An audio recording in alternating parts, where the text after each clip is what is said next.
বাংলাদেশের এশিয়ান কাপের ভাগ্য নির্ধারণ কাল। অ্যাওয়ে ম্যাচে প্রতিপক্ষ স্বাগতিক হংকং চায়না।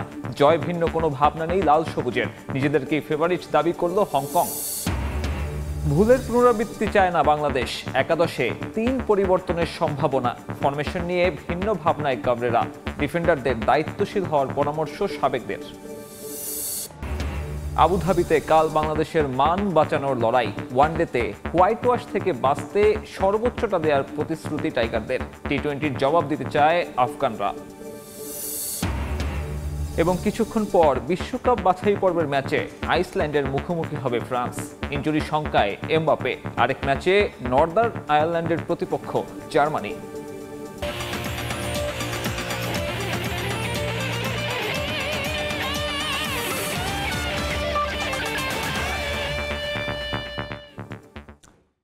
শুরুতেই এশিয়ান কাপ বাছাইয়ের খবর।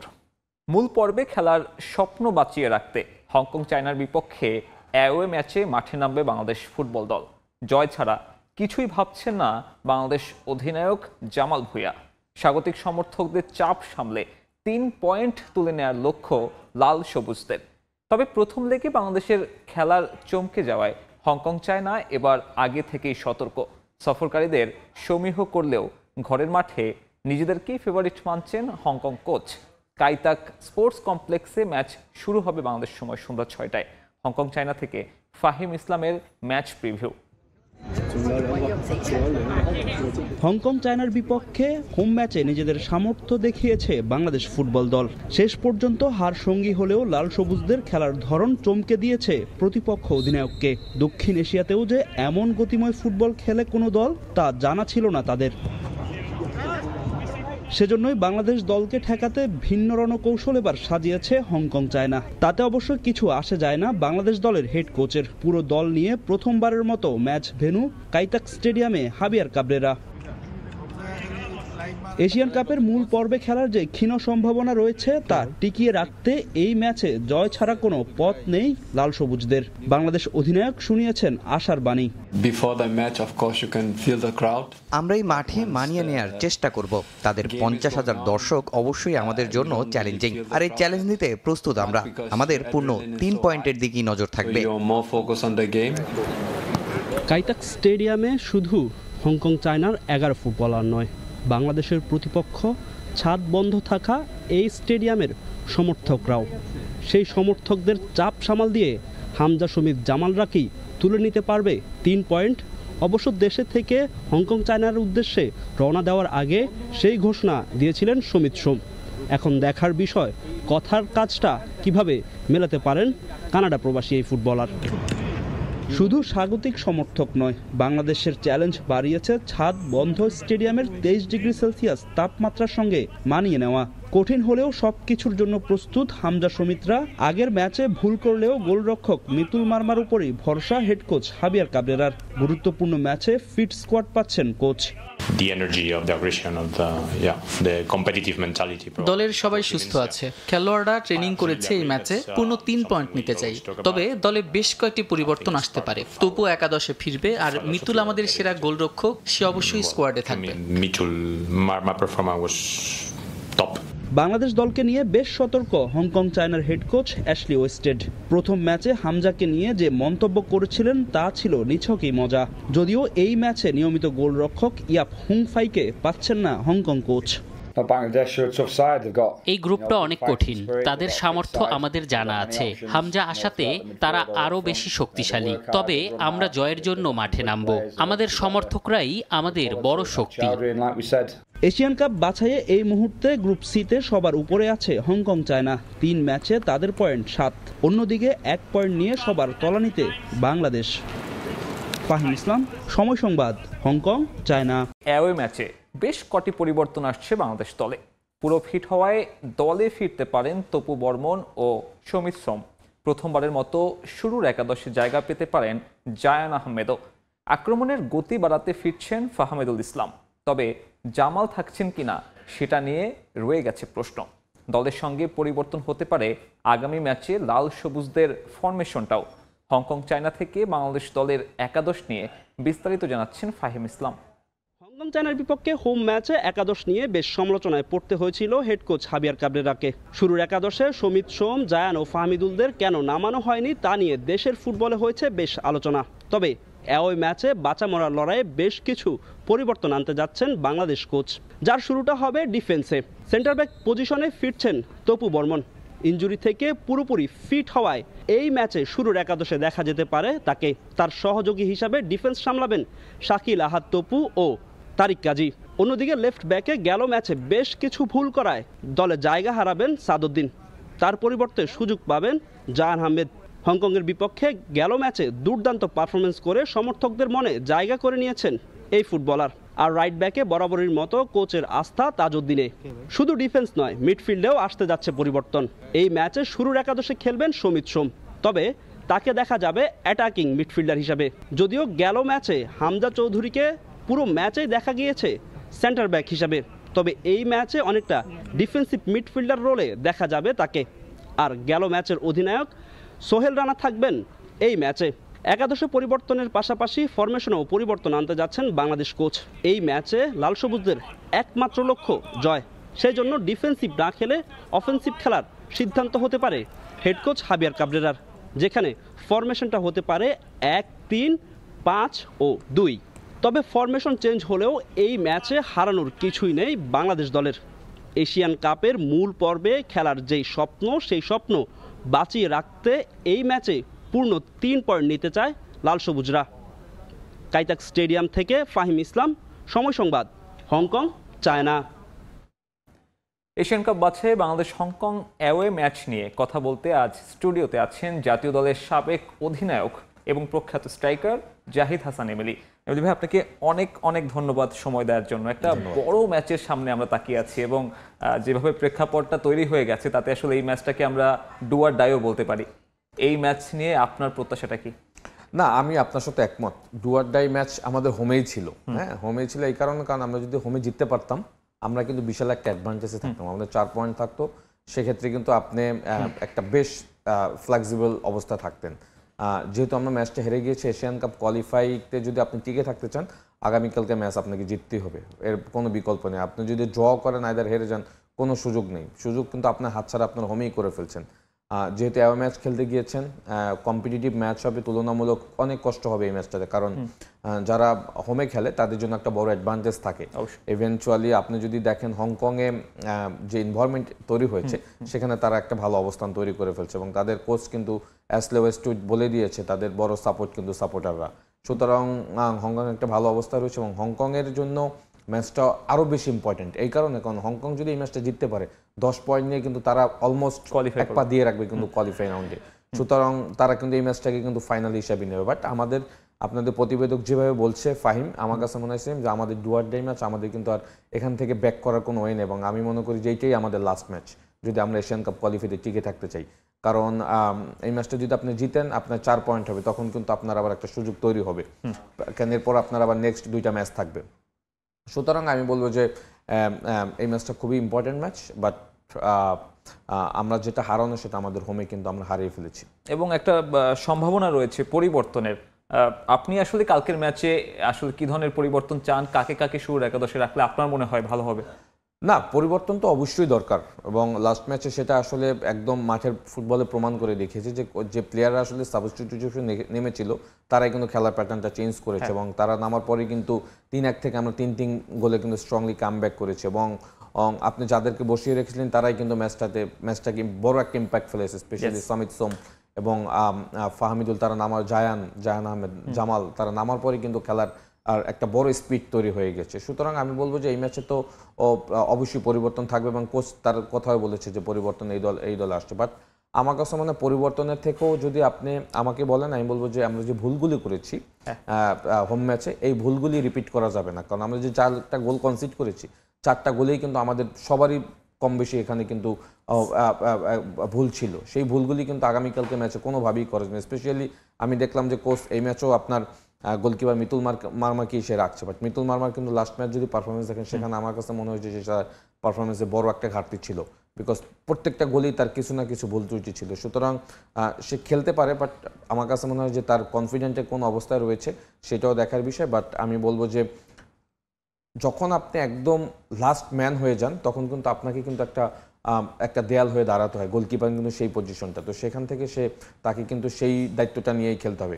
আমি বলবো যে এই মুহূর্তে দলটা যে অবস্থা রয়েছে, আমরা যে ফরমেশনে খেলবো এইটা প্লেয়াররা যদি অ্যাডাপ্ট করতে পারে আগামীকালকে ম্যাচে, অবশ্যই জেতা সম্ভব না সেটা আমি কখনোই বলবো না, অবশ্যই সম্ভব। কারণ আপনার দলে যখন হামজার মতো ট্যালেন্টেড প্লেয়ার থাকবে, সমিতের মতো প্লেয়ার থাকবে, তখন ওই ম্যাচ আপনি জিততেই পারবেন। বাট আপনি অবশ্যই কাউন্টার অ্যাটাক বেস ফুটবল খেলবেন। ওই কাউন্টার অ্যাটাক বেস ফুটবলে আসলে কারা কারা ইনভলভমেন্ট হবে, কোন কোন পজিশনগুলিতে আপনি কাউন্টার অ্যাটাকে কারা কারা ইনভলভমেন্ট হবে, ওই জিনিসগুলি যদি প্লেয়াররা মাঠে এক্সিকিউট করতে পারে, আমি মনে করি ম্যাচ জেতা সম্ভব। এবং সবশেষ ম্যাচে আমরা দেখলাম সাদউদ্দিনের বেশ কিছু ব্লান্ডার। সাদউদ্দিন 4টা গোলের 3টা গোলই আসলে সাদউদ্দিনের সাইড থেকে এসেছে অ্যাটাকগুলো, এবং তারপরে তার জায়গাতে যখন আমরা জায়ানকে দেখলাম একটা বড় পার্থক্য দেখলাম। আপনিও কি মনে করেন যে জায়ানের বয়সটা একটা বড় প্রতিবন্ধকতা, আর এই বয়সে আসলে সে স্টার্টিং 11-এ শুরু করতে পারে? না, বয়স কোনো ফ্যাক্টর না, বয়স ফ্যাক্টর হলো পারফরমেন্স। হ্যাঁ, আপনি যদি পারফর্ম করেন আপনাকে কেউ মানে সুযোগ না দিয়ে পারবে না। আপনি সাদের কথা বলেন, Saad is not left full back, ও আসলে লেফট ব্যাকের প্লেয়ার না, ও আসলে রাইট ফুটের প্লেয়ার, হয়তো রাইট ব্যাক খেলবে, আদারওয়াইজ রাইট উইং হিসাবে খেলবে। এখন আপনার দলে কোয়ালিটি লেফট ব্যাক থাকা অবস্থায় আপনি সাদকে সুযোগ দিয়েছেন, এবং সাদ আপনি যেটা বলেছেন যে 4টা গোলে 3টাই তার পাশ থেকে হয়েছে। এবং আপনি দেখবেন লাস্ট ম্যাচে যেটা আমরা হংকংয়ের সাথে খেলেছি, ফার্স্ট হাফ অলমোস্ট ফার্স্ট হাফের 70 to 80% আমাদের রাইট ব্যাকের ওই রাইট সাইড থেকে দেখবেন যে অ্যাটাকগুলি হয়েছে। যদিও অ্যাটাকগুলি আমরা প্রপার হ্যান্ডেল করছি, বাট ম্যাক্সিমাম অ্যাটাকগুলো ওখান থেকে হয়েছে বিকজ তারা একটা গেম প্ল্যানে বড় অংশ দেখেছে যে লেফট ব্যাকে কিন্তু যে আমাদের যে সাদ খেলেছে তার লেফট ফুটে স্ট্রং না, এবং তারা ওই জায়গা থেকে কিন্তু অপারেট করার চেষ্টা করেছে, এবং তারা সাকসেস হয়েছে। হয়তো গোলগুলি চান্সগুলি মিস হয়েছে, সুযোগ তৈরি হয়েছে, সেগুলি তারা করতে পারেনি, বাট অ্যাটাকগুলি কিন্তু প্রত্যেকটা দেখবেন ওখান থেকে স্টার্ট হয়েছে। এবং আপনি যদি যেটা বলেছেন যে সেকেন্ড হাফে যখন জায়ান নেমেছে, দেখবেন যে তাদের রাইট ফুল ব্যাক সব থেকে স্ট্রং প্লেয়ার ছিল, সে কিন্তু একটা সময় উঠে গিয়েছে, তার মাসেল ক্রাম করেছিল, বিকজ জায়ান যেভাবে ওই পাশ থেকে ওভারল্যাপ করেছে সে কিন্তু ওইটা সামাল দিতে পারেনি, একটা সময় তাকে চেঞ্জ করতে হয়েছে। সুতরাং আপনার দলে যখন হামজার মতো সলিড সেন্টার মিডফিল্ডার থাকবে, তখন আপনার 2 উইং ব্যাক মাস্ট আপনাকে ওভারল্যাপ করতে হবে, যেটা সাত থেকে খুব কম পাওয়া গিয়েছে। বাট জায়ান নামার পরে কিন্তু ওইটা হয়েছে, এবং যার কারণে কিন্তু খেলার প্যাটার্নটা চেঞ্জ হয়ে গেছে, আমাদের খেলায় গতি আসছে, আমরা গোলগুলি কিন্তু রিটার্ন করতে পেরেছি। সুতরাং জায়ান অবশ্যই এই ম্যাচে আমার কাছে স্টার্টিং 11-এ থাকবে, বিকজ আমি সবসময় মনে করি যে যার স্ট্রং ফুট ওই পজিশনেই তাকে ইউজ করা উচিত। ইভেনচুয়ালি আরও কিছু জায়গায় যদি আপনি দেখেন, আমরা সেকেন্ড গোল যেটা আমরা কনসিড করেছি, আমরা সবসময় দেখেছি যে আমরা খুব ছোট ছোট পাস বিল্ড আপ করছি আমরা আমাদের বক্সের আশেপাশে, এবং যেটা সেকেন্ড গোল আমরা কনসিড করেছি, আপনি যদি দেখেন মিতুল মার্মা আমাদের লেফট ব্যাককে বল দিতে গিয়ে ওখানে তাদের রাইট ব্যাক প্রেস করে ওইটা থেকেই কিন্তু গোল হয়েছে। সুতরাং অপোনেন্ট যখন ওয়েল অর্গানাইজ টিম থাকে, তখন আপনি এত নিচে এত লো ডিফেন্সে গিয়ে কিন্তু আপনি বিল্ড আপ করতে পারবেন না। সুতরাং এইগুলি কিন্তু কনসার্নের বিষয়, এবং আমি মনে করি যেহেতু আমরা এও ম্যাচ খেলতে গেছি, এগুলি ওখানে কোনোভাবেই করা যাবে না। আমাদের মেইন ফোকাস থাকবে আমরা কোনোভাবেই গোল কনসিড করবো না, কাউন্টার অ্যাটাকে যদি আমরা কোনোভাবে গোল একটা দিয়ে দিতে পারি, দেন ওইটাকে কিভাবে 90 মিনিটস পর্যন্ত সামাল দেওয়া যায় সেটা নিয়ে আমাদের মনে হয় প্ল্যান। তবে কাউন্টার অ্যাটাকে যে কথাটা বললেন, আমরা হংকং এর সাথে হোম ম্যাচে দেখলাম যে আপনার রাইট উইং থেকে রাকিব বলটা নিয়ে যাচ্ছে, তবে তার ক্রসিংগুলো আসলে মোরসালিনের কাছে পৌঁছাচ্ছে না। আমি যদি ভুল না করি, সম্ভবত তার একটাও ক্লিয়ার পাস আসলে মোরসালিন পায়নি। সেক্ষেত্রে এই বিষয়টায় সলিউশনটা কি হতে পারে? ফাহমিদুল কি এক্ষেত্রে কোনো একটা ভূমিকা রাখতে পারে? না, এখন দেখেন এইটা দুই ফ্লাঙ্ক থেকে যখন ক্রস হবে, right or left no matter, যদি লেফট ফ্লাঙ্ক থেকে ফাহমিদুল এসে রাইট সাইড থেকে রাকিব যায়, বক্সের ভিতরে 3 থেকে 4 জন প্লেয়ার যদি না থাকে, তখন ফিনিশটা করবে কি? একজন প্লেয়ার 4 জন ডিফেন্সের মাঝখান থেকে ফিনিশ করে, সো টাফ। হ্যাঁ, ওখানে শুধু মোরসালিন একা থাকে, যদি ফাহমিদুল ওই পাশ থেকে সেকেন্ড স্ট্রাইকার না হয়, মিডফিল্ড থেকে যদি সমিত সোম হামজা থেকে একজন পার্টিসিপেট করে, তখন কিন্তু আপনার ওখানে ফিনিশটা করার জন্য কিন্তু অনেক প্লেয়ার থাকে, অপোনেন্টের জন্য কিন্তু মার্ক করা টাফ হয়ে যায়। সুতরাং দুই সাইড থেকেই, হ্যাঁ, যখন কাউন্টার অ্যাটাকে কি হবে, লাইক কাউন্টার অ্যাটাকগুলি তো খুব কুইক হবে, কুইক হলে কি হবে, আপনার যদি লেফট ফ্লাঙ্ক থেকে ফাহমিদুল অপারেট করে, তখন কিন্তু রাইট সাইড থেকে আপনার রাকিব যাবে, মোরসালিন অ্যাড হবে, সমিত এবং হামজা যে কোনো একজন যদি নাম্বার 10 হিসাবে বক্সের ভিতরে যায়, তখন কিন্তু কাউন্টার অ্যাটাকগুলি ফিনিশ করার জন্য সুবিধা হবে, এবং এটা করতেই হবে। হ্যাঁ, কারণ আমরা যেহেতু কাউন্টার অ্যাটাক বেস ফুটবল খেলবো, এটা না করতে পারলে কিন্তু আপনি গোল স্কোরের কিন্তু যে জায়গাটা, সে অপরচুনিটি আসবে, বাট গোল হবে না, বিকজ বক্সের আশেপাশে তো আমাদের আসলে প্লেয়ার খুব কম থাকে, যা সত্যি কথা।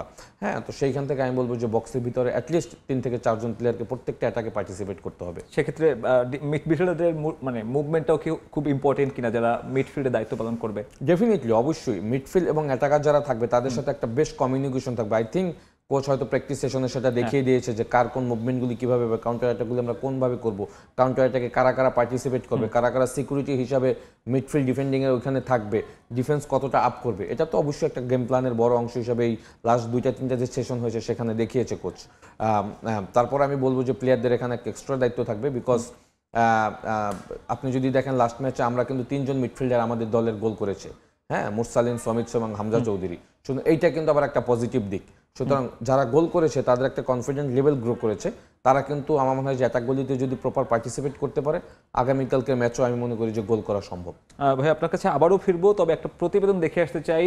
জাহিদ হাসান এবেলের মতন অন্যান্য যে সাবেক ফুটবলাররা রয়েছেন তারাও আসলে এমনটাই বলছেন যে ডিফেন্ডারদের একটা বাড়তি দায়িত্ব নিতে হবে, সেই সাথে গোলরক্ষকের দৃঢ় মানসিকতা রাখবে এই ম্যাচে গুরুত্বপূর্ণ ভূমিকা।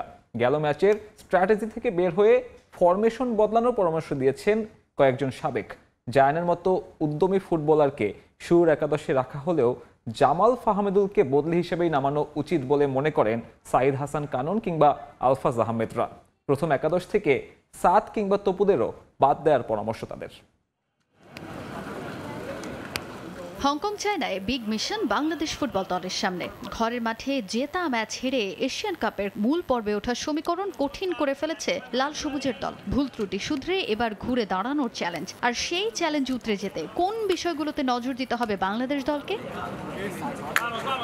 ডিফেন্সের ভুলে ম্যাচ হাতছাড়া হয় বাংলাদেশের, সেই সঙ্গে মরার ওপর খাড়ার ঘা হয়ে আসে গোলরক্ষক মিতুল মারমার আত্মবিশ্বাসের ঘাটতি। তবে সেসব ভুল শুধরে এবার হামজা জামালদের ওপর বড় দায়িত্ব প্রতিপক্ষের মাটিতে জয় তুলে নেয়ার। সেজন্য ডিফেন্সের শক্তি বাড়ানোর পরামর্শ সাবেকদের। কৌশলেও পরিবর্তন গুরুত্বপূর্ণ বলে মন্তব্য সাবেক গোলরক্ষক সাইদ হাসান কানরের। ডিফেন্সে বাড়তি গুরুত্ব দিয়ে 5-3-2 ফরমেশনে স্কোয়াড সাজানোর পরামর্শ তার। শুরুর একাদশেই রাখতে বললেন জায়ানের মতো আগ্রাসী মানসিকতার ফুটবলারকে। 3-5-2 যাবে অ্যাটাকে, যখন ডিফেন্স করবো আমরা 5-3-2 হয়ে যাব।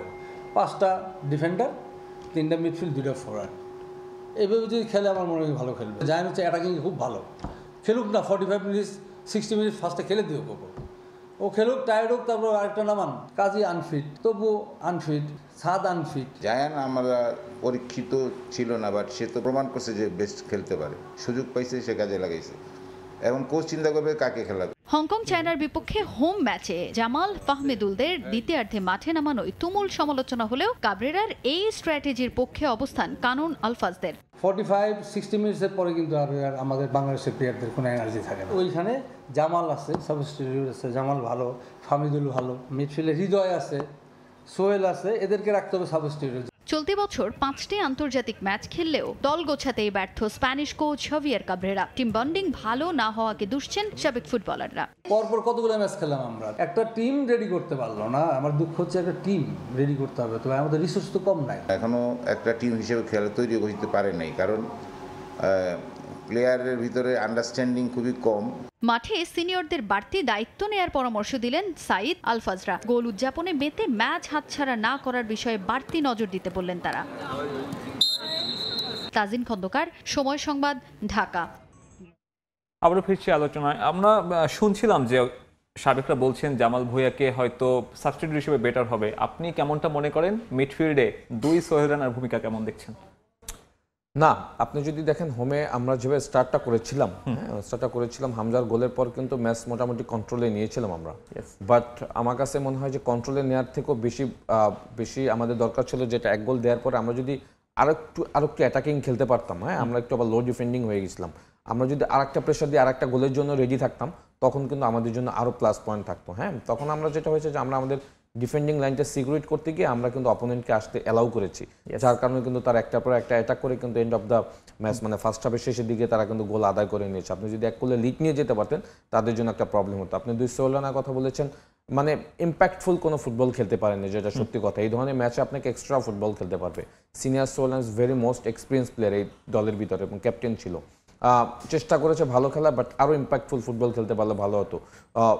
ছোট সোহেল রানা এক্সট্রা খেলতে গিয়ে ভুল ত্রুটি করেছে, অনেক মিসপাস করেছে সত্যি কথা বলতে। বাট যেটা হয়েছে যে এই ধরনের ম্যাচে হামজাকে সাপোর্ট করার জন্য যে মিডফিল্ডারদের দরকার আমার ওই প্রপার সাপোর্টটা তারা দুজন দিতে পারেনি, যেটা সেকেন্ড হাফে গিয়ে কিন্তু আমার জামাল, সমিত এরা বেশ ভালো করেছে।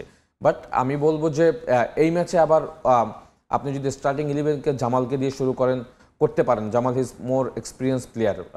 জামাল হামজা যদি শুরু করে আমার মনে হয় সেটা খারাপ হবে না। যদি সমিত সোম এই তিনজন মিডফিল্ড যদি স্টার্ট করে আমার কাছে মনে হয় সেটা ভালো হবে। যদি রাকিব ফাহিম বা ফাহমিদুল এরা সামনের দিকে থাকে, কাউন্টারে বেঁচে কিন্তু আপনার wing player fast speedy player লাগবে। সুতরাং এইটা আমার মনে হয় যে অপোনেন্টের উপর বেস করে অপোনেন্টও অবশ্যই হাই প্রেসিং খেলবে এবং সেটাও কিন্তু আপনাকে সামাল দিতে হবে এবং সেটা সামাল দিতে হবে কিন্তু মিডফিল্ড ডিফেন্ডিং থেকে শুরু করতে। শুধু মিডফিল্ড ডিফেন্সিভ হিসাবে কিন্তু আবার হৃদয় রয়েছে বা সোহেল রানা রয়েছে, সোহেল রানা জুনিয়র, তাদের আবার ডিফেন্সিভ কৌশলগুলি কিন্তু ভালো।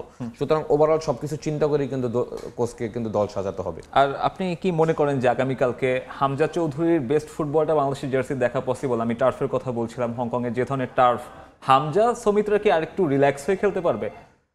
না, হামজা তো অলরেডি প্রুভেন্ট। হ্যাঁ, হামজা কিন্তু ম্যাচ বাই ম্যাচ তার বেস্ট ফুটবলটাই খেলছে এবং আমার কাছে মনে হয় যে সবার থেকে আলাদা পারফরমেন্স হামজারটাই দেখা যাচ্ছে। ইটস নট অনলি বাংলাদেশ, দুই দলের ভিতরে পারফরমেন্সের কিন্তু ডিফারেন্সটা হামজার অনেক সবার থেকে এগিয়ে। সুতরাং হামজা দ্যাট প্লেয়ার যে কিনা আসলে প্রত্যেক ম্যাচেই তার নিজেকে ছাড়িয়ে যাচ্ছে এবং দেশের জার্সিতে খুব তাড়াতাড়ি শর্ট টাইমের ভিতরে সে কিন্তু অ্যাডাপ্ট করে ফেলছে। At the same time Samit সোমের দুইটা ম্যাচ, একটা ম্যাচ স্টার্টিং 11-এ স্টার্ট করেছে আর সেকেন্ড ম্যাচটা এই ম্যাচটা সে সাবস্টিটিউট, বাট দুইটা ম্যাচেই কিন্তু তার ফ্লোটা ভালো ছিল। আমাদের সেও কিন্তু তার একটা ধারাবাহিকতা তৈরি করে ফেলেছে। সুতরাং এখন ব্যাপার হলো যে তারা যেহেতু দলের সাথে অ্যাডাপ্ট হয়ে গেছে, পারফর্ম করার সময় এখন। হ্যাঁ, তারা আমার মনে হয় যে তারা তাদের পারফরমেন্স করে এটা দেশ এবং দলের উপরে কিন্তু বড় একটা ইম্প্যাক্ট পড়বে। আমি মনে করি, আশা করি আগামীকালে তাদের পারফরমেন্স একদম টপ লেভেলের পারফরমেন্স তারা দেখাতে পারবে। বাংলাদেশ দলের বাকিদের জন্য এই টার্ফে মানিয়ে নেওয়াটা কতটা চ্যালেঞ্জিং হবে? না, মানিয়ে তো অবশ্যই নিতে হবে। এখন তো এইগুলি কোনো এক্সকিউজ আপনি দাঁড়াতে পারবেন না। তারা আমাদের হোমে এসে জিতে গিয়েছে, যে এনভায়রনমেন্টে ছিল তারা তো আমাদের হোম থেকে 3 পয়েন্ট নিয়ে গেছে। 2008-এ কিন্তু আমরা অলিম্পিক প্রি কোয়ালিফাই আমরা হোমে 3 গোলে হেরে গিয়েছিলাম, হংকংয়ে গিয়ে কিন্তু আমরা 1-0 গোলে জিতেছিলাম, সেই রেকর্ড আছে, আমি গোল করেছিলাম। সুতরাং এই ধরনের এক্সপিরিয়েন্স আমাদের রয়েছে। সুতরাং আমি বলবো যে আমরা যে পারবো না এটা আমি কখনোই বিশ্বাস করি না। যে মাঠ হোক, যে এনভায়রনমেন্ট হোক, প্র্যাকটিস গ্রাউন্ড আমাদের ভালো দেয়নি, এগুলি কিন্তু একটা সাইডে থাকবে। মেইন ফোকাস থাকবে আগামীকালকে ম্যাচ এবং এগুলি কোনো এক্সকিউজ হিসেবে সামনে আনা যাবে না। আমি মনে করি যে প্লেয়াররা যদি তাদের ডেডিকেশন লেভেলটা দেখাতে পারে, তারা যদি দেশকে ভালোবাসে, দেশের প্রতি যদি সম্মান রেখে খেলতে পারে, আমি মনে করি অবশ্যই এও ম্যাচ জেতা সম্ভব। হংকং এও ম্যাচ জিততে পারলে আমরা কেন পারবো না? অবশ্যই আমি মনে করি পসিবল। ডেফিনেটলি। এবং আপনার যে সেই অভিজ্ঞতা, হংকংয়ের ফুটবল ফ্যানদের মনে করা হয় অন্যতম পাগলাটে সমর্থক বিশ্বের, এবং সেই তাদেরকে সাইলেন্স করে দেওয়াটা আসলে কেমন অভিজ্ঞতা ছিল? রাকিব হোসেন, মোরসালিনদের জন্য কি পরামর্শ থাকবে? পরামর্শ একটাই থাকবে যে মেন্টাল স্ট্রেংথ যেটা, সেইটা মাঠের ভিতর দেখাতে হবে। ম্যাচের আগে যেন না হেরে যাই, এইটা হলো সব থেকে বড় ব্যাপার। আমাদের একটা কালচার আছে যে আমরা ম্যাচের আগে খুব নার্ভাস থাকি, ম্যাচের আগে হারার একটা মনোভাব থাকে, সেইটা জানি কোনোভাবেই এই ম্যাচের ভিতরে না আসে। প্লেয়ার যারা রয়েছে তারা যদি কনফিডেন্টলি খেলতে পারে, রাকিব, মুরসালিন, মিতুল যারাই খেলুক, আমার মনে হয় যে অবশ্যই জেতা সম্ভব। বিকজ হংকং সম্পর্কে already we knows how they playing inside the field. সুতরাং তাদের সম্পর্কে কিন্তু আমার পুরো ধারণাটা হয়ে গেছে এবং আমরা তো 3 গোলে পিছিয়ে থাকবো, ম্যাচ 3 গোলে ড্র করেছি। সুতরাং সেইটা তো আমরা অ্যাকসেপ্ট করতেই পারি যে আমরা ম্যাচ জিততেও পারি। সুতরাং সেই মেন্টালিটি নিয়ে যদি সবাই খেলে, আমি অবশ্যই বলবো যে ম্যাচ জেতা সম্ভব। এবং শেষ পর্যন্ত আসলে ছোট করে জানতে চাইবো যে এই ম্যাচে আপনার প্রেডিকশন কি, স্কোর প্রেডিকশনটা? দেখেন, প্রেডিকশন ইজ এই মুহূর্তে বলাটা টাফ। অবশ্যই আমি চাবো বাংলা জিতবে, বাট বাস্তবতার দিক থেকে হংকং কিন্তু এই ম্যাচটাকে একদম ফাইনাল ম্যাচ হিসেবে নেবে। বিকজ তারা এই 3 পয়েন্ট নিয়ে কিন্তু তারা একটা পা দিয়ে রাখার চেষ্টা করবে এশিয়ান কাপ কোয়ালিফাই। সুতরাং ওই দলের একটা কিন্তু প্রেশার থাকবে। সুতরাং আমাদের যেটা, আমাদের এখন হারার কিছুই নেই, হারানোর কিছুই নেই। শুধু আমরা যদি অল আউট আমরা যদি আমাদের বেস্ট ফুটবলটা খেলতে পারি, সবাই যদি সবার 100% দিতে পারে, অবশ্যই ম্যাচ জেতা সম্ভব। সেটা 1-0 হতে পারে এবং সেক্ষেত্রে হয়তো ওই যে লো ব্লক ডিফেন্স যেটা বলছিলেন, সেটা থেকেও বের হয়ে আসতে হবে। হ্যাঁ, অবশ্যই আসতে হবে। এবং আমাদের কাউন্টার অ্যাটাক যেগুলি থাকবে, যেটা বললাম যে আমাদের যখন রাইট ফ্ল্যাঙ্ক থেকে যদি রাকিব যায়, আমাদের অ্যাটলিস্ট বক্সের ভিতর 3 থেকে 4 জন প্লেয়ার পার্টিসিপেট করতে হবে গোল করার জন্য। সুতরাং এই দিকগুলি যদি আমরা মনোযোগী হতে পারি, আমি মনে করি ম্যাচ জিততে পারবো আমরা। আপনাকে অনেক ধন্যবাদ। এবং আমাদেরও আসলে একই ধরনের প্রত্যাশা বাংলাদেশ দলের কাছে। দর্শক, বাংলাদেশ দলের প্রত্যাশা, সম্ভাবনা, ট্যাকটিক্যাল বিষয়গুলো নিয়ে আলোচনা করতে আমাদের সঙ্গে যুক্ত হয়েছিলেন জাহিদ হাসান এমিলি। এদিকে আর্সেনাল, লিভারপুল কিংবা এসি মিলান, টটেনহ্যাম, EPL এর এই ক্লাবগুলোর ম্যাচ আয়োজনের অভিজ্ঞতা আছে স্টেডিয়ামের। এখানে এবার স্বাগতিক হংকংয়ের বিপক্ষে খেলতে নামবে বাংলাদেশ ফুটবল দল। প্রায় 50,000 দর্শক ধারণ ক্ষমতা সম্পন্ন স্টেডিয়ামে নজর কাড়বে যে কারোরই। বলা হচ্ছে কাইতাক ফুটবল স্টেডিয়ামের কথা, যা কাইতাক স্পোর্টস কমপ্লেক্সের একটি অংশ, যেখানে রয়েছে ইনডোর ও আউটডোর সব ফ্যাসিলিটিস। আর ফুটবল ছাড়াও এখানে রয়েছে রাগবি, অ্যাথলেটিক্স ও ছোটদের খেলার সুব্যবস্থা। কাইতাক স্পোর্টস কমপ্লেক্স নিয়ে ফাহিম ইসলামের আরও একটি প্রতিবেদন। একটি পুরনো পরিত্যক্ত এয়ারপোর্টকে কিভাবে কাজে লাগানো যায় তার সবচেয়ে বড় উদাহরণ এই কাইতাক স্পোর্টস কমপ্লেক্স। প্রায় 28 হেক্টর জমির উপর নির্মিত এটি এখন হংকংয়ের সবচেয়ে বড় স্পোর্টস কমপ্লেক্স, যেখানে শুধু ফুটবল নয়, রাগবি, সুইমিং সহ বেশ কিছু ফ্যাসিলিটিস রয়েছে এই কমপ্লেক্সে। 2019 সালে শুরু হয় কাইতাক স্পোর্টস কমপ্লেক্সের নির্মাণ কাজ। মাঝে করোনাকালে বন্ধ থাকলেও চলতি বছরের 1 মার্চেই শেষ হয় কাজ, যাতে খরচ হয় 3.8 বিলিয়ন মার্কিন ডলার। তবে এই স্পোর্টস কমপ্লেক্সের সবচেয়ে বড় আকর্ষণ কাইতাক স্টেডিয়াম। অত্যাধুনিক সব সুযোগ সুবিধা রয়েছে এই মাঠে, যেখানে মাত্র 30 মিনিটে অটোমেটিকভাবে বন্ধ ও খোলা হয় স্টেডিয়ামের ছাদ। 50,000 দর্শক ধারণ ক্ষমতা সম্পূর্ণ এই মাঠ শুধু ফুটবল নয়, ব্যবহার করা হয় রাগবি ও মিউজিক কনসার্টের জন্য। স্টেডিয়ামটির উদ্বোধন হয়েছে জনপ্রিয় ব্রিটিশ রক ব্যান্ড কোল্ডপ্লের কনসার্ট দিয়ে। এখানে আয়োজিত হয়েছে আর্সেনাল ও টটেনহ্যামের মধ্যকার নর্থ লন্ডন ডার্বি। খেলেছে লিভারপুল ও এসি মিলানের মতো ক্লাবগুলো। তবে আন্তর্জাতিক ম্যাচ আয়োজনে একেবারেই নবিশ স্টেডিয়ামটি। এখন পর্যন্ত মাত্র একটি আন্তর্জাতিক ম্যাচ হয়েছে এখানে, এশিয়ান কাপ বাছাইয়ে, যেখানে খেলেছে হংকং ও ভারত। স্টেডিয়ামের ভেতরের চেয়েও বাইরের দৃশ্য আরো মনোমুগ্ধকর। রাতে যেন সৌন্দর্য বেড়ে যায় কয়েক গুণ। অ্যালুমিনিয়ামের পাত দিয়ে তৈরি আউটারে চলে বর্ণিল আলোর খেলা। মূল মাঠ ছাড়াও কাইতাক স্পোর্টস কমপ্লেক্সে রয়েছে আরও 3টি ফ্যাসিলিটিস। 10,000 সিটের Kai Tak main arena, youth sports ground, ancillary arena, রয়েছে অত্যাধুনিক ইনডোর স্পোর্টস অ্যারেনাও। Fahim Islam, Somoy Sangbad, Hong Kong, China. এবারে বাংলাদেশ আফগানিস্তান সিরিজের খবর। ওয়ানডে সিরিজে বাংলাদেশকে প্রথমবারের মতো হোয়াইট ওয়াশের চোখ রাঙানি দিচ্ছে আফগানিস্তান। আবুধাবিতে শেষ ম্যাচেও না জিততে পারলে এমনই এক হতাশার রেকর্ডে নাম ওঠাবে মেহেদী হাসান মিরাজরা। ব্যাটিং ব্যর্থতা কাটাতে নাইম শেখ আর শামীম পাটোয়ারিকে সুযোগ দিতে পারে টিম ম্যানেজমেন্ট। আবুধাবির জায়েদ ক্রিকেট স্টেডিয়ামে ম্যাচ শুরু সন্ধ্যা 6টায়। কোনো কিছু কোনোভাবেই পক্ষে যাচ্ছে না অধিনায়ক মেহেদী হাসান মিরাজের। মাত্র 9 ম্যাচেই তার নেতৃত্বগুণ নিয়ে প্রশ্ন উঠছে ক্রিকেট পাড়া জুড়ে। শেষ ম্যাচে 3 উইকেট পেলেও মিরাজের বোলিংটাই বেশি চিন্তার কারণ। দ্বিতীয় ওয়ানডে হিসেবে না নিলে 8 ম্যাচে ক্যাপ্টেন মিরাজের উইকেট সংখ্যা মাত্র 6টি। প্রতি উইকেট নিতে রান খরচ প্রায় 47। ব্যাটিংটাও নয় সন্তোষজনক। টপ অর্ডারের বাকি ব্যাটারদের মতো বড় ইনিংস খেলতে ভুগছেন বাংলাদেশ অধিনায়কও। ব্যাটিং বিভ্রাটের সমাধান খুঁজে পাচ্ছে না টাইগাররা, খুঁজে পাচ্ছে না আরাধ্যের জয়টাও। অবশ্য অবস্থা একই থাকলে আবুধাবিতে লজ্জার এক রেকর্ডে নাম লেখাবে টিম বাংলাদেশ। হারলেই হোয়াইট ওয়াশ। আফগানদের কাছে 50 ওভারের ফরম্যাটে যা হবে একেবারেই প্রথম অভিজ্ঞতা। হোয়াইট ওয়াশ এড়িয়ে সান্ত্বনার জয় তুলে নিতে বাংলাদেশ দলকে বদলাতে হবে অনেক কিছুই, বিশেষ করে নিজেদের ব্যাটিং অ্যাপ্রোচ। দ্বিতীয় ওয়ানডেতে যেভাবে উইকেট উপহার দিয়ে ফেরে ব্যাটাররা, তা আসলে প্রশ্নবিদ্ধ করেছে গোটা টিম ম্যানেজমেন্টকেই। কাঠগড়ায় মোহাম্মদ সালাউদ্দিন। জাতীয় দলের ব্যাটিংটা দেখাশোনা করছেন এই সিনিয়র সহকারী কোচ নিজেই। পরিবর্তন আসবে একাদশে। লম্বা সময় ধরে অফ ফর্মে থাকা তানজিদ তামিমকে বসিয়ে সুযোগ দেয়া হতে পারে নাইম শেখকে। কাটা পড়ার সম্ভাবনায় আছেন জাকের আলীও। তার বদলে শামীম পাটোয়ারিকে মিডল অর্ডারের দায়িত্ব দিতে পারে টিম ম্যানেজমেন্ট। পেস বোলিং ইউনিটে নাহিদ রানাও পেতে পারেন সুযোগ।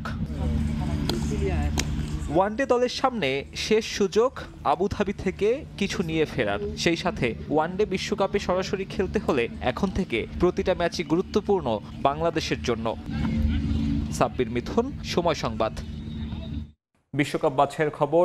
এ গ্রুপে টেবিলের শীর্ষস্থান মজবুত রাখতে আজ নর্দার্ন আয়ারল্যান্ডের মুখোমুখি হবে জার্মানি।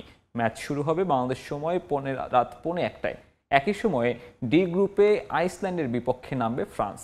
এখন পর্যন্ত 3 ম্যাচে 2 জয়ে 6 পয়েন্ট নিয়ে টেবিলের সবার ওপরে জার্মানি। শীর্ষস্থান ধরে রাখতে শুধু জয় নয়, জিততে হবে বড় গোল ব্যবধানে। সমান জয়ে নর্দার্ন আয়ারল্যান্ড আছে টেবিলের 2 নম্বরে। গ্রুপের আরেক দল স্লোভাকিয়াও 6 পয়েন্ট। এ ম্যাচেও কাই হাভার্টস, জামাল মুসিয়ালা, রুডিগারদের মতো গুরুত্বপূর্ণ ফুটবলারদের পাচ্ছেন না নাগলসম্যান। আর জার্মানির মাঠে পাওয়া 3-1 ব্যবধানে হারের প্রতিশোধ নিতে বদ্ধপরিকর নর্দার্ন আয়ারল্যান্ড। রাতের আরেক ম্যাচে ডি গ্রুপে আইসল্যান্ডের মাঠে নামবে ফ্রান্স। বিশ্বকাপ বাছাইয়ে এখন পর্যন্ত কোনো ম্যাচ হারেনি দিদিয়ের দেশামের দল। 3 জয়ে পয়েন্ট 9, তবে ম্যাচে সব দিক থেকেই এগিয়ে থাকলেও ঘরের মাঠে তাদের বেশ ভালো পরীক্ষা নেবে আইসল্যান্ড, কারণ ম্যাচটা তাদের বাঁচা মরার লড়াই। 3 ম্যাচে মাত্র 1 জয় পেয়েছে তারা। এশিয়া সফরে আজ শেষ ম্যাচে মাঠে নামছে ব্রাজিল। প্রীতি ম্যাচে জাপানের মুখোমুখি হবে কার্লো অ্যানচেলোত্তির দল। এ ম্যাচেও দলের কাছ থেকে সুন্দর ফুটবল দেখতে চান কোচ। ম্যাচের আগে কথা বলেছেন নেইমার জুনিয়রকে নিয়েও। ফিট থাকলে জাতীয় দলে বিবেচনা করা হবে সান্তোস তারকাকে। টোকিও স্টেডিয়ামে ম্যাচ শুরু বিকেল 4:30টায়। কমাস আগেও বিশ্বকাপ বাছাই পর্বে ঢুকছিল ব্রাজিল। শঙ্কায় ছিল তাদের সরাসরি আগামী ওয়ার্ল্ড কাপে অংশগ্রহণ, কিন্তু এক কার্লো অ্যানচেলোত্তি দায়িত্ব নিয়েই বদলে দিয়েছেন দলের চিত্র। মেগা পরিকল্পনায় বিশ্বকাপের প্রস্তুতি নিচ্ছে ব্রাজিল ফুটবল দল। সে ধারাবাহিকতায় এশিয়া সফরে 5 বারের বিশ্ব চ্যাম্পিয়নরা। প্রথম ম্যাচে সাউথ কোরিয়াকে উড়িয়ে দিয়েছে রদ্রিগো ভিনিসিয়াসরা। এবার প্রতিপক্ষ এশিয়ার সেরা দল জাপান। মুখোমুখি লড়াইয়ে জাপানের কাছে কখনোই হারেনি ব্রাজিল। এবারও ফেভারিট তারাই। টোকিও থেকে জয় নিয়েই ফিরতে চাইবে অ্যানচেলোত্তির দল। তবে কোচের কাছে জয় পরাজয়ের চেয়ে গুরুত্বপূর্ণ দলের খেলার ধরন। একসময় ফুটবল মাঠে ব্রাজিলের খেলা সুবাস ছড়াতো, মুগ্ধ করত প্রতিপক্ষকেও। ব্রাজিলের খেলায় সেটাই ফিরিয়ে আনতে চান কোচ। সেটা ধরে রেখে মূল লক্ষ্যটা বিশ্বকাপ ট্রফি। ব্রাজিল দলের জন্য সেরা দেওয়াটাই আমার লক্ষ্য। এই দলটাকে আমি বিশ্বকাপ চ্যাম্পিয়ন করতে চাই। ব্রাজিল সুন্দর ফুটবল খেলতে পছন্দ করে। আমার কাছে সুন্দর ফুটবল বলতে শুধু ব্যক্তিগত নৈপুণ্যই না, দলটার পারফরমেন্সটাও গুরুত্বপূর্ণ। স্কোয়াডে না থাকলেও ঘুরে ফিরে এসেছে নেইমারের বিষয়টা। কোটি টাকার প্রশ্ন, কবে সেলেসাও জার্সিতে ফিরবেন সান্তোস তারকা? অ্যানচেলোত্তি সর্বোচ্চ গুরুত্ব দিচ্ছে ফিটনেসের দিকেই। কোনো সন্দেহ নেই, ফিটনেস ফিরে পেলে নেইমার শুধু ব্রাজিল না, বিশ্বের যে কোনো ক্লাবের হয়েই খেলতে পারবে। তার সেই কোয়ালিটি রয়েছে।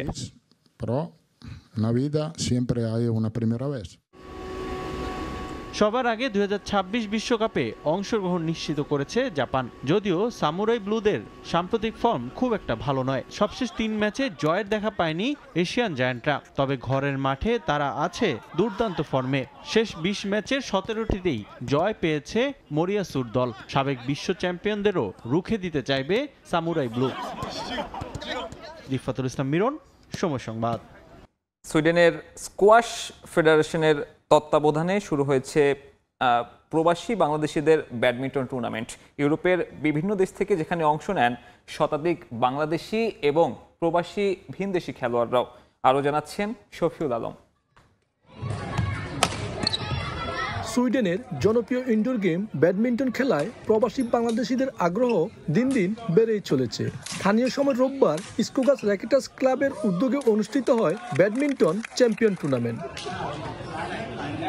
এবারের চ্যাম্পিয়ন টুর্নামেন্টে মোট 58টি দল অংশ নেয়, যার মধ্যে ছিলেন বাংলাদেশি, সুইডিশ এবং ইউরোপের বিভিন্ন দেশের প্রবাসী খেলোয়াড়। সুইডেন ছাড়াও ডেনমার্ক, ফিনল্যান্ড, নরওয়ে সহ বিভিন্ন দেশ থেকে খেলোয়াড়রা অংশ নেন এই প্রতিযোগিতায়।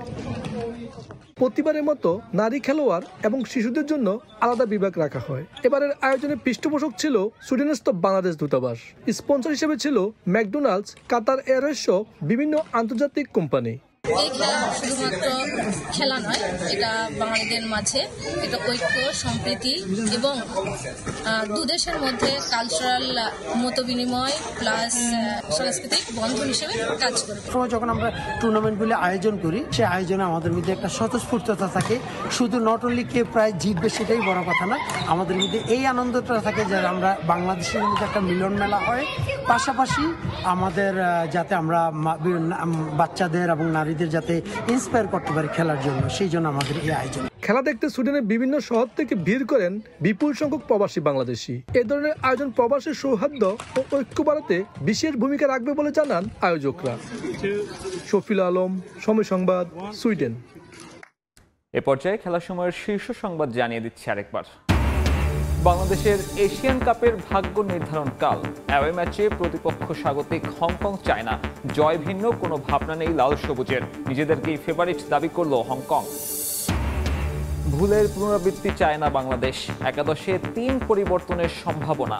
ফরমেশন নিয়ে ভিন্ন ভাবনায় কাবরেরা। ডিফেন্ডারদের দায়িত্বশীল হওয়ার পরামর্শ সাবেকদের।